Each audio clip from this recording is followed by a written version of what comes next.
अगले दिन मोहनलाल मुखिया जी के घर पहुंच गया। मुखिया जी, जमींदार ने मेरी जमीन बेईमानी से हड़प ली है।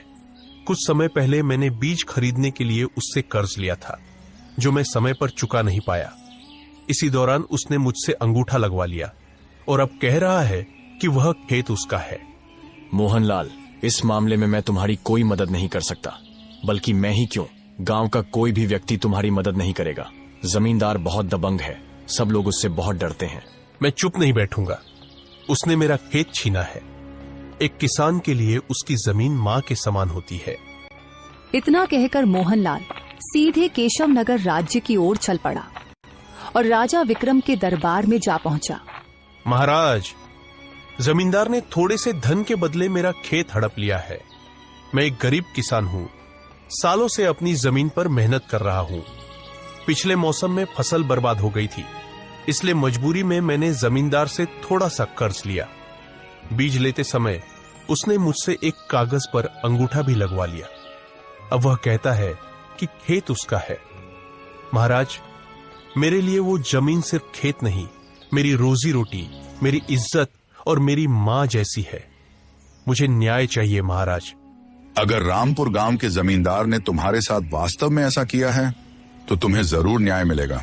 इतना कहकर राजा विक्रम ने एक सिपाही की ओर इशारा करते हुए कहा, इस किसान के साथ तुरंत रामपुर गांव जाओ और जमींदार को मेरे दरबार में हाजिर होने का आदेश दो। अगर वह मना करे तो उसे जबरदस्ती गिरफ्तार करके लाया जाए। कुछ ही देर में जमींदार अपने साथी बलराम के साथ महल में हाजिर हो गया। क्यों, तुमने कुछ धन के लिए मोहनलाल का पूरा खेत अपने नाम कर लिया? महाराज, यह तो सरासर झूठ बोल रहा है। सच तो यह है कि कुछ अरसा पहले मोहनलाल ने खुद अपना खेत मुझे बेचा था। मैंने उसे बहुत सारा धन दिया था महाराज। उसने वादा किया था कि कुछ महीनों बाद वह खेत खाली कर देगा। जब मैं उसे उसका वादा याद दिलाने गया तो मोहनलाल खेत देने से ही मुकर गया। हाँ महाराज, जमींदार साहब सही कह रहे हैं, मैं भी उनके साथ ही था। यह सुनकर मोहनलाल क्रोधित हो गया। ये दोनों झूठ बोल रहे हैं महाराज, सरासर झूठ बोल रहे हैं। मैंने खेत नहीं बेचा था, मैंने तो बस थोड़ी सी रकम उधार ली थी, वो भी बीज खरीदने के लिए। मैं अपना खेत क्यों बेचूंगा महाराज? कौन सच्चा है और कौन झूठा, इसका न्याय सिर्फ एक ही शर्त पर हो सकता है। कैसी शर्त महाराज? तुम गांव के 2 गवाह लेकर आओ जो जमींदार और बलराम के खिलाफ तुम्हारे पक्ष में गवाही दे सकें। अगर वे गवाही देंगे तो तुम सच्चे साबित हो जाओगे और तुम्हारी जमीन तुम्हें वापस कर दी जाएगी। और जमींदार, तुम भी ऐसे ही 2 गवाह लेकर आओ जिन्होंने मोहनलाल को खेत बेचते हुए देखा हो।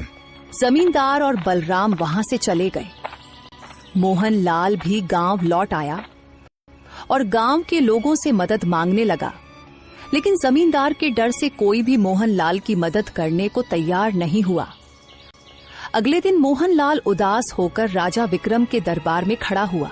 महाराज, जमींदार का गांव में बहुत दबदबा है, इसलिए कोई भी मेरी सहायता नहीं कर रहा, न ही कोई मेरे पक्ष में गवाही देने को तैयार है। तभी जमींदार बलराम के साथ वहां पहुंच गया। उसके साथ मुखिया और बलिया भी थे। महाराज, यह मेरे गांव का मुखिया है और यह मेरे गांव का बलिया नाम का सम्मानित नागरिक है। गांव में इन दोनों का बहुत सम्मान है। मैंने इन दोनों के सामने ही मोहनलाल से उसकी जमीन खरीदी थी महाराज, और उसे बहुत सारा धन भी दिया था। आप पूछ लीजिए। हाँ महाराज, जमींदार सच कह रहे हैं, हमने सब कुछ अपनी आंखों से देखा था। हाँ महाराज, जमींदार ने मोहनलाल को धन दिया था और उसने अपना खेत उसे बेच दिया था। जमींदार तो अपने गवाह ले आया, लेकिन तुम कोई गवाह नहीं ला सके मोहनलाल, तो न्याय तो हो गया, खेत जमींदार के पास ही रहेगा। मोहनलाल गुस्से में महल से बाहर निकल गया और सीधा अपने घर पहुंच गया।